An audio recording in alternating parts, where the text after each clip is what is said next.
Découvrez un monde plein de merveilles naturelles avec des créatures fascinantes. De l'imposante tortue alligator à ce poisson mystérieux, chacun offre un aperçu unique de la diversité et de la complexité de la vie sur Terre. Rejoignez-nous dans ce passionnant voyage d'exploration à travers les coins les plus extraordinaires de notre planète. Numéro 1. Au plus profond de la surface de l'océan, des milliers de ces créatures extraordinaires se rassemblent, formant un spectacle fascinant de merveilles de la nature. Situé au large des côtes du centre de la Californie, ce jardin est une merveille naturelle, épargnée par la main de l'homme. Découvert par des chercheurs en 2018, le jardin du poulpe a laissé le monde sans voix par son immensité et sa complexité. Il a fallu plusieurs années d'études méticuleuses pour percer ces mystères, mais ce qu'ils ont découvert était vraiment extraordinaire. Le jardin abrite plus de 5000 poulpes, couvrant une superficie de 6 acres, avec une population totale estimée à plus de 20 000 individus. Ces poulpes, connus sous le nom de Museooctopus robustus, migrent vers le jardin à des fins d'accouplement et de nidification. C'est pour eux un voyage unique, un pèlerinage pour assurer la pérennité de leur lignée. Les femelles sélectionnent soigneusement les endroits chauds pour pondre leur couvée, une 60aine d'œufs au total, qu'elles protègent avec un dévouement sans faille. Ce qui rend ce jardin vraiment unique est son emplacement près du pied du mont sous-marin d'Avison, un volcan endormi. Les eaux chaudes autour de la brousse, chauffées par des bouches hydrothermales, offrent un environnement idéal pour le développement des poulpes. La chaleur accélère la période d'incubation des œufs, permettant à la progéniture d'émerger en moins de 2 ans, un exploit remarquable en haute mer. Mais la vie au jardin des poulpes n'est pas sans défi. Les prédateurs se cachent dans les profondeurs, attirés par l'abondance de nourriture fournie par les poulpes décédés. Les charognards tels que les grenadiers géants et les étoiles de mer se nourrissent des restes, créant un équilibre délicat dans l'écosystème. Malgré les risques, le jardin du poulpe continue d'être un phare de vie dans les profondeurs abyssales. Sa découverte a ouvert de nouvelles portes à l'exploration scientifique, révélant les merveilles cachées de nos océans. Alors que les chercheurs continuent d'étudier et de protéger cet habitat remarquable, nous nous rappelons l'importance de préserver nos environnements marins pour les générations futures. Numéro 2. La tortue des Caïmans du genre Macrochely est l'une des plus grandes espèces parmi les tortues d'eau douce. Sa coquille distinctive, au bord dentelé, peut atteindre jusqu'à 80 cm de longueur. Sa coloration, généralement dans des tons bruns ou olives, lui permet de se camoufler habilement dans son milieu aquatique. L'une de ses caractéristiques les plus remarquables est sa capacité à rester immergée pendant de longues périodes, grâce à son nez adapté. Cette tortue est carnivore et se nourrit d'une variété de proies, notamment de poissons, de crustacés et de sauvagines, en utilisant sa mâchoire puissante et ses dents acérées pour capturer sa nourriture. Malgré sa présence imposante, sa conservation est confrontée à de graves menaces, telles que la perte de son habitat et la chasse illégale. Des mesures de conservation sont prises pour protéger cette espèce, mais des efforts et une sensibilisation plus importants sont nécessaires pour assurer sa survie à long terme. En résumé, la tortue alligator est fascinante à la fois par ses adaptations uniques au milieu aquatique et par son rôle crucial dans les écosystèmes d'eau douce. Cependant, les défis de conservation auxquels elle est confrontée soulignent la nécessité d'actions supplémentaires pour assurer sa survie future. Numéro 3.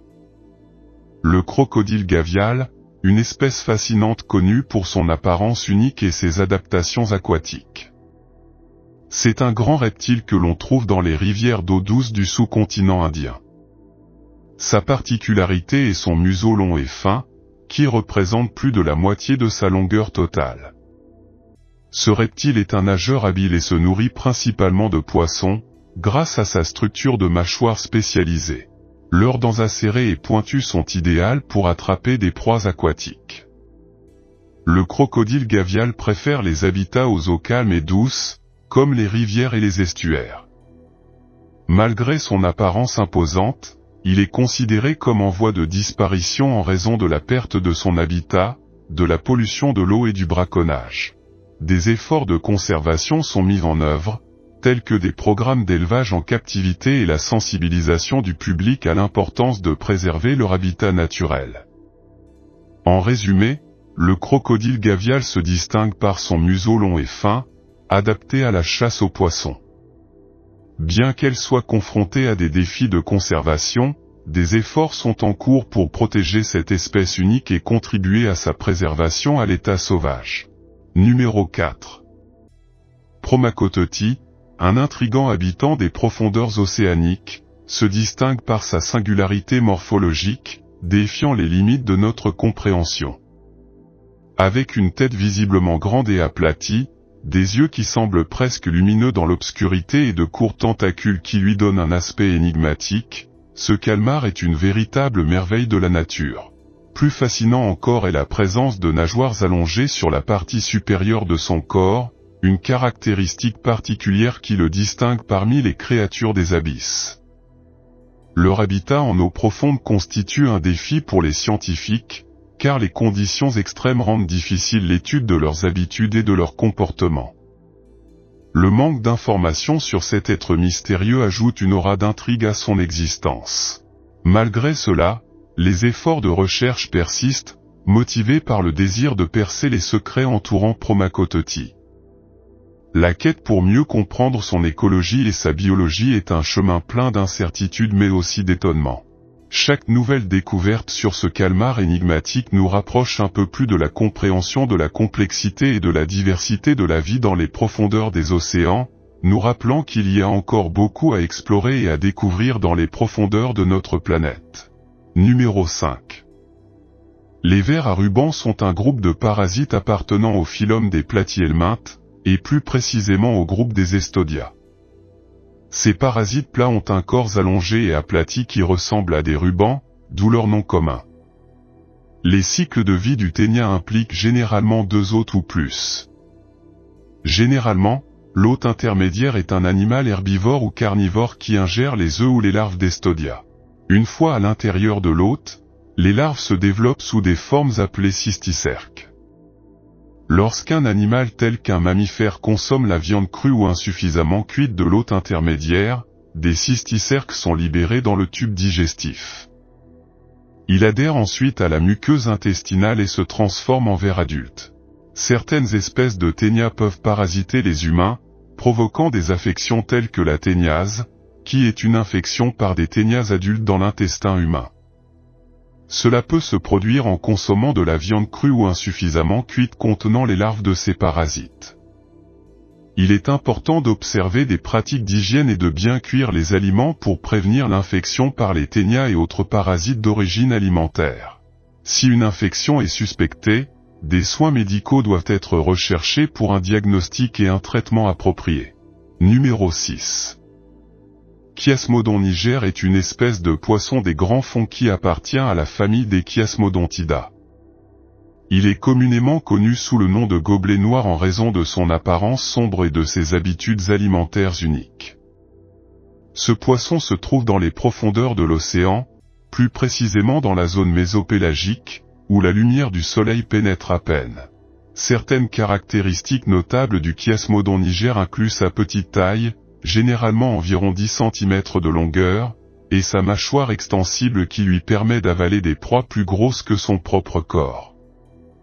Ce poisson se nourrit d'autres organismes marins dans les profondeurs en utilisant ses dents pointues pour capturer ses proies.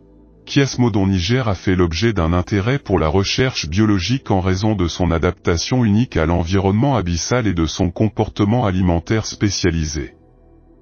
Les études sur ce poisson contribuent à la compréhension de la vie en haute mer, où les conditions sont extrêmement difficiles pour la plupart des formes de vie. Numéro 7. Rencontrer le colossal bleu belge, géant du monde des bovins de boucherie, originaire de Belgique et connu pour sa maigreur exceptionnelle et son physique sculpté. Cette race est souvent surnommée la vache à double muscle. Ce qui les distingue n'est pas seulement leur grande taille, mais une condition héréditaire qui conduit à la duplication des fibres musculaires plutôt qu'à l'élargissement des fibres individuelles, ce qui contribue à leur physique remarquable. Le blues belge possède un gène unique qui supprime la production de myostatine, une protéine qui inhibe la croissance musculaire au-delà d'un certain point. Essentiellement, ces mammouths possèdent une capacité extraordinaire à convertir la nourriture en muscles maigres sans avoir besoin de suivre une routine quotidienne de gym de 2 heures.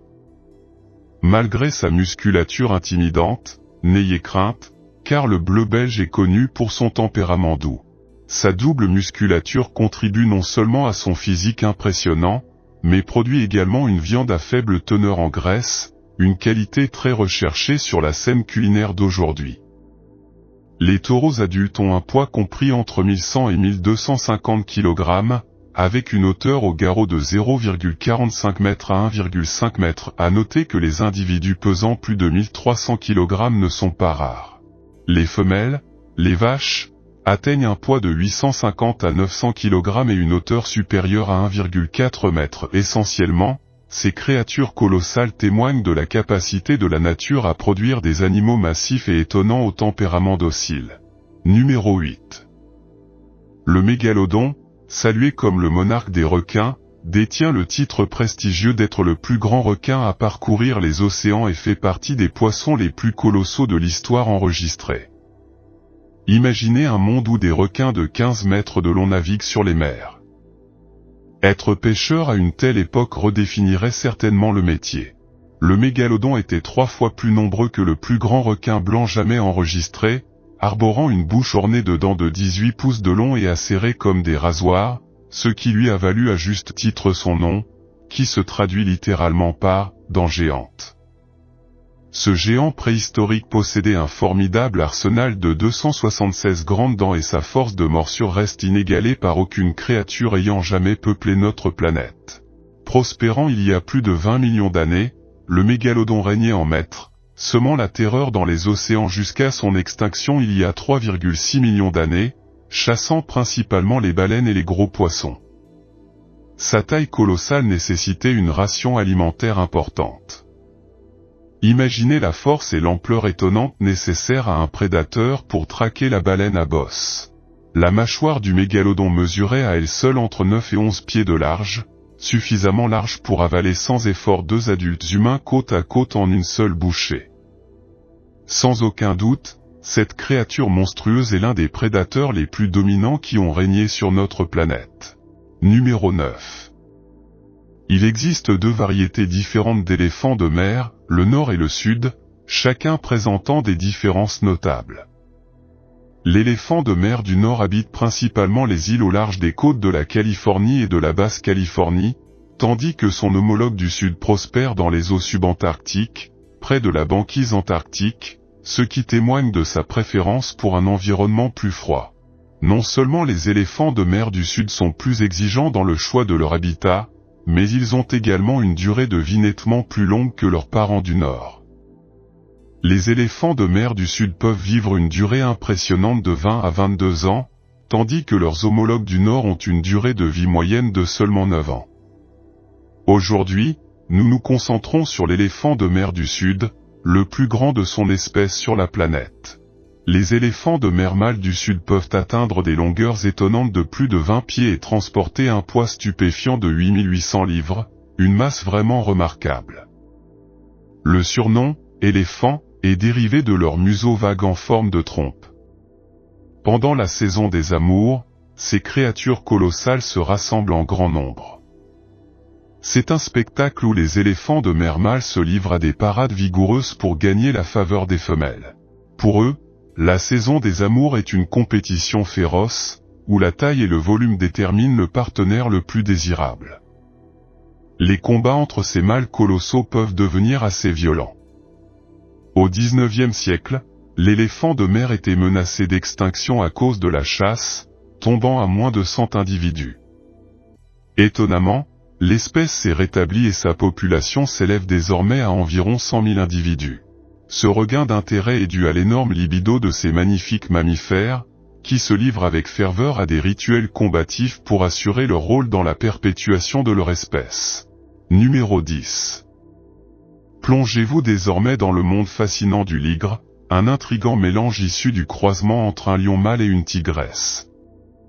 Dans ce royaume de créatures majestueuses, Hercule apparaît comme le monarque suprême, portant avec lui le titre distingué de plus grand ligre du monde, un honneur inscrit dans le livre Guinness des records comme le félin le plus imposant de la planète.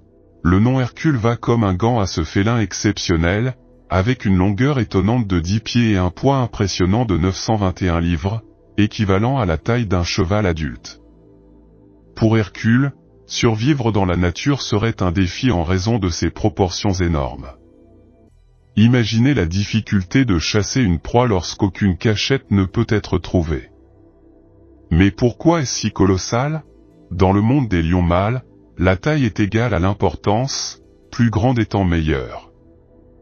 Les lions mâles sont porteurs d'informations génétiques qui conduisent leur progéniture à une croissance continue, tandis que les lionnes régulent ce processus pour éviter les excès. Cependant, les tigresses ne disposent pas de ce contrôle génétique, ce qui donne lieu à des ligres dotés d'une volonté insatiable de croissance. Heureusement, les ligres sont rares et ne se trouvent qu'en captivité, car les tigres et les lions ne partagent pas d'habitat naturel. Dans la nature, l'interaction génétique complexe qui donne naissance à ces magnifiques créatures reste rare, faisant d'Hercule un spectacle véritablement exceptionnel. Numéro 11. Rencontrer Darius, le plus grand lapin du monde, qui impressionne avec une longueur impressionnante de 4 pieds 4 pouces et un poids de 49 livres. Sous la garde d'Annette Edwards de Bramgrove, en Angleterre, Darius détient le titre prestigieux, et sa progéniture, notamment Jeff, devrait bientôt le surpasser en taille. Annette, une résidente de 63 ans, révèle fièrement l'appétit vorace du lapin géant, dont les soins coûtent 5000 livres sterling par an. Il consomme chaque semaine 2000 carottes, 700 pommes, de la nourriture spécialisée pour lapins et une botte de foin. Malgré l'engagement financier, Annette souligne la joie et la compagnie que procurent ces lapins géants, se blottissant contre eux sur son canapé. Darius et Jeff, tous deux lapins géants continentaux, détiennent non seulement le titre des plus grands lapins du monde, mais incarnent également l'attitude décontractée de la race. Leur calme remarquable en fait non seulement des tailles colossales, mais aussi des compagnons idéaux, qui prospèrent grâce à l'attention, notamment de la part des enfants. Numéro 12. Quand on parle de grimpeurs d'arbres, nous avons tous en tête l'image du petit marsupial qui nous est si familière. Cependant, il y a une image qui échappe généralement à la vue de la plupart, l'image d'une chèvre grimpant à un arbre. C'est plus qu'une illusion d'optique, puisque ces grimpeurs d'arbres se trouvent dans la région sud-ouest du Maroc. Pourquoi les chèvres grimpent-elles aux arbres? La réponse est simple, les agriculteurs utilisent ces plantes grimpantes comme outil pour récolter les graines d'arganier. Bien que ces arbres puissent avoir des épines, les chèvres grimpantes ont appris à s'adapter facilement et peuvent même récolter des graines aussi habilement que les singes. Une fois que les agriculteurs ont collecté les graines d'arganier, ils les transforment en huile destinée à la vente. Cette huile d'argan est très appréciée sur le marché mondial. Numéro 13. Les troupeaux de serpents peuvent être un phénomène impressionnant. S'il y a des gens qui ont peur des serpents, il doit aussi y avoir ceux qui les affrontent sans crainte, car il s'agit d'un phénomène de congrégation de serpents à grande échelle et simplement en le voyant en image, vous savez qu'il y en a un grand nombre. Cet événement se produit dans un endroit appelé Snake Dam, en Saskatchewan, au Canada. Je dois vous dire qu'il ne s'agit pas seulement de 10 ou 20 serpents, mais d'une grande foule de dizaines de milliers. Ils s'étendent et couvrent toutes les zones disponibles. La raison pour laquelle les serpents se rassemblent et sortent en grand nombre est que c'est le bon moment pour s'accoupler. Durant cette saison, les femelles sont particulièrement réceptives et sont entourées de centaines de mâles. En raison du caractère inhabituel de ces événements, ils ne sont pas faciles à trouver, ce qui fait que certaines personnes aiment ce genre de choses et cherchent à les voir de leurs propres yeux au moins une fois. Bien que ces serpents ne soient pas venimeux, il est déconseillé à quiconque de les déranger. Il vaudrait mieux les laisser continuer leur cours sans interférer. Numéro 14. Quand nous voyons des papillons voler au-dessus des champs, cela nous donne l'impression que l'environnement est plus frais et plus clair. Mais qui aurait pensé qu'il y aurait un phénomène comme celui-ci, où des millions de papillons volent ensemble? L'image que nous voyons n'est pas seulement une illusion, ces papillons sont des papillons monarques, qui migrent pendant l'hiver. On pensait qu'il n'y avait que des oiseaux migrateurs, mais les papillons migrent aussi, et le spectacle de leur migration est beau comme un rêve. Mais tous les papillons ne migrent pas, seulement cette espèce en particulier. Leur migration est remarquable car unique au monde. Les papillons monarques sont oranges avec des rayures noires sur les bords de leurs ailes et des taches blanches des deux côtés. Ils ont une envergure d'environ 4 pouces. Ils sont originaires de la côte et de l'Amérique du Nord et sont la seule espèce de papillon au monde qui migre de façon saisonnière. Quand il commence à faire froid, ils battent des ailes et s'envolent vers les montagnes du centre du Mexique. Alors que le temps commence à se réchauffer, ils rentrent chez eux après un voyage de plus de 4000 km. La migration des papillons monarques fait partie de la dispersion du pollen de diverses espèces d'arbres et, après avoir attendu la fin de l'hiver, ces insectes se dirigent vers le nord, vers des endroits chauds comme le Texas. Ils s'accouplent et pondent dans les arbres remplis de sève, et en quelques jours, les œufs éclosent en chenilles aux motifs noirs, blancs et dorés. Les chenilles mangent des feuilles avant de se transformer plus tard en papillons. Numéro 15. Le thylacine, également connu sous le nom de tigre de Tasmanie ou loup de Tasmanie, est une espèce disparue de marsupial carnivore éradiquée par l'homme dans les années 1930. Cette créature a une apparence inhabituelle avec un dos rayé et une apparence similaire à celle d'un canidé errant. La Terre. Marsupial prédateur très proche des kangourous et des koalas, le dernier enregistrement officiel de l'animal vivant en captivité remonte à 1936. Avant l'arrivée de l'homme, le thylacine vivait dans toute l'Australie, ainsi que dans les îles de Tasmanie et de Nouvelle-Guinée. C'était le plus grand marsupial carnivore connu jusqu'à récemment. Il avait une mâchoire qui pouvait s'ouvrir inhabituellement large, atteignant un angle d'environ 80 degrés, et un estomac qui s'étirait pendant l'alimentation pour avaler des proies plus grosses. Ces caractéristiques ont donné au thylacine la réputation d'être l'une des créatures les plus étranges et les plus dangereuses d'Australie. Bien qu'il soit officiellement considéré comme éteint, des rapports en Australie suggèrent qu'il pourrait encore exister, avec des allégations d'observation. Cela a donné lieu à de nombreuses expéditions et investigations scientifiques, notamment en Tasmanie, pour confirmer ou infirmer la persistance du thylacine.